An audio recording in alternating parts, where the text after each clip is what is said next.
IPL हमारे देश का त्योहार। और भाई, हर त्योहार में पैसा तो लगता ही है, लेकिन इस बार का त्योहार थोड़ा अलग है। यहाँ खर्चा दर्शकों का होगा और त्योहार मनाएंगे मोटा भाई। तो चलिए आज इसी मास्टर प्लान को समझते हैं, जिससे आईपीएल का बिजनेस एक बिल्कुल ही नए लेवल पर पहुंचने वाला है। अब देखिए, आईपीएल का ये जो नया बिजनेस मॉडल है ना, इसे देखकर एक बड़ा मजेदार सवाल उठ रहा है। सवाल ये कि क्या अब इंडियन प्रीमियर लीग का नाम बदल देना चाहिए। कुछ लोगों का तो ये भी मानना है कि इसका नया नाम होना चाहिए एमपीएल। हाँ, बिल्कुल सही सुना, एमपीएल यानी मोटा भाई प्रीमियर लीग। अब आप सोच रहे होंगे कि आखिर ये सवाल उठ ही क्यों रहा है। चलिए समझते हैं इस पूरे खेल को। तो एमपीएल का मतलब क्या है? सीधा सा मतलब है, मोटा भाई पैसे लेंगे। कैसे? अरे हर तरह से। मैच के बीच में जो कंपनी ऐड दिखाएगी उससे पैसे लेंगे, उस मैच को जो दर्शक देखेंगे उनसे पैसे लेंगे, जिन्हें बिना ऐड के मैच देखना है उनसे तो प्रीमियम पैसा लेंगे, जो टीवी पर देखेंगे उनसे भी लेंगे, और हाँ, जो मुंबई इंडियंस टीम कमाएगी वो पैसे भी तो मोटा भाई ही लेंगे। लेकिन सवाल ये है कि इतनी कमाई की बात हो क्यों रही है? क्योंकि कमाई से पहले एक बहुत बहुत मोटा पैसा लगाया जा चुका है, और अब बारी है वसूली की। तो आइए इस पूरे 48,000 करोड़ के महागेम को समझते हैं। ब्रॉडकास्टिंग राइट्स की कहानी तो बड़ी ही दिलचस्प है। देखिए, 2008 से 2017 तक सोनी ने 10 साल के लिए दिए थे सिर्फ 8,000 करोड़ रुपए। फिर 2018 से 2022 तक डिज्नी हॉटस्टार ने सिर्फ 5 साल के लिए ही इसका डबल यानी 16,000 करोड़ दे दिए। और 2023 से 2027 के लिए तो खेल ही पलट गया। राइट्स बढ़ गए और जियो और डिज्नी ने मिलकर खर्च कर दिए लगभग 48,000 करोड़। और अब डिज्नी हॉटस्टार और जियो का मर्जर हो गया है, तो ये दोनों रकम भी एक हो गई हैं। मतलब अब वसूल करने हैं पूरे 48,000 करोड़ रुपए। पर इतना बड़ा अमाउंट आएगा कहाँ से? वसूली होगी कैसे? तो वसूली का जो पहला और सबसे बड़ा जरिया है वो है एडवर्टाइजिंग। प्लान ये है कि इस बार सिर्फ एड से ही 5,000 करोड़ की कमाई की जाएगी। जी हाँ, 5,000 करोड़ रुपए। और ये रकम सिर्फ विज्ञापन देने वालों से आएगी। याद रखिए, ये तो बस शुरुआत है। दर्शकों की जेब से आने वाला पैसा तो अभी बाकी है। अच्छा, अब ये होगा कैसे? देखिए, पिछली बार तक एडवर्टाइजर्स के पास ऑप्शन था। डिजिटल के लिए जियो था, टीवी के लिए हॉटस्टार। दोनों में कंपटीशन था तो अच्छा खासा डिस्काउंट भी मिलता था। लेकिन इस बार दोनों एक हो गए हैं। अब तो सिचुएशन ऐसी है कि जहां जाइएगा हमें ही पाइएगा। और इसका नतीजा मोनोपोली, मतलब ऐड के रेट्स पहले से कई ज्यादा होंगे। इस बड़े टारगेट को हासिल करने के लिए एक 4 स्टेप वाली स्ट्रैटेजी बनाई गई है। पहला, मोनोपोली प्राइसिंग। दूसरा, माइक्रो टारगेटिंग।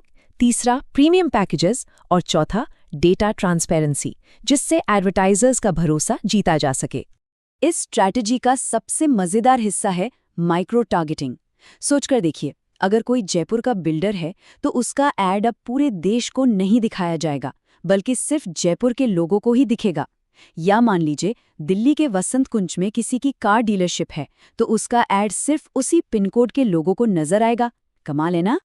मतलब अब टारगेटिंग के ऑप्शंस की तो जैसे बाढ़ आ गई है। शहर या पिनकोड के हिसाब से ऐड दिखा सकते हैं। दर्शक कौन सी भाषा में मैच देख रहा है, भोजपुरी में या बंगाली में, उस हिसाब से दिखा सकते हैं। यहाँ तक कि कौन सा डिवाइस इस्तेमाल हो रहा है, आईफोन या फिर कोई महंगा स्मार्ट टीवी, इन सब के आधार पर भी अलग अलग एड्स दिखाए जा सकते हैं।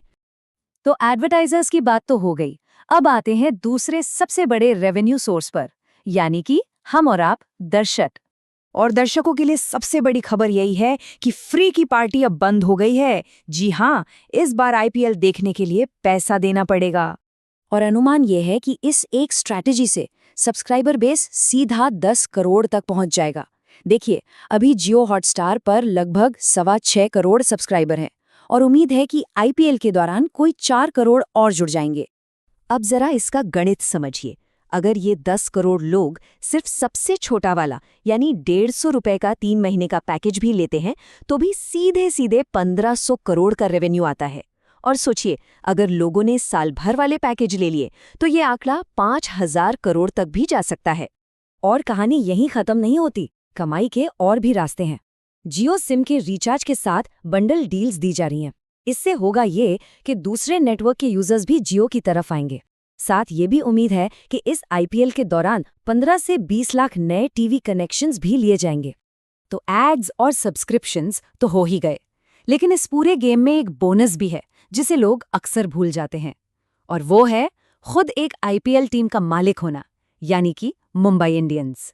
अब जरा इस टीम की ग्रोथ पर एक नजर डालिए। 2008 में मोटा भाई ने इसे सिर्फ 450 करोड़ रुपए में खरीदा था, और आज अगर ये टीम बेची जाए तो इसकी कीमत है लगभग 11,000 करोड़ रुपए, यानी कि करीब 24 गुना का अविश्वसनीय रिटर्न। और ये सिर्फ वैल्यूएशन की बात नहीं है, मुंबई इंडियंस हर साल एक प्रॉफिटेबल बिजनेस भी है। पिछले साल ही टीम का रेवेन्यू था 737 करोड़ और नेट प्रॉफिट था 19 करोड़। मतलब जो 450 करोड़ लगाए थे वो तो लगभग हर साल ही वसूल हो रहे हैं। तो जब हम एडवर्टाइजिंग से कमाई, दर्शकों के सब्सक्रिप्शन से कमाई और खुद टीम की कमाई, इन तीनों को एक साथ रखकर देखते हैं तो एक सवाल उठता है, क्या ये सिर्फ एक बिजनेस है या फिर ये एक पूरा का पूरा एंटरटेनमेंट एम्पायर बन चुका है?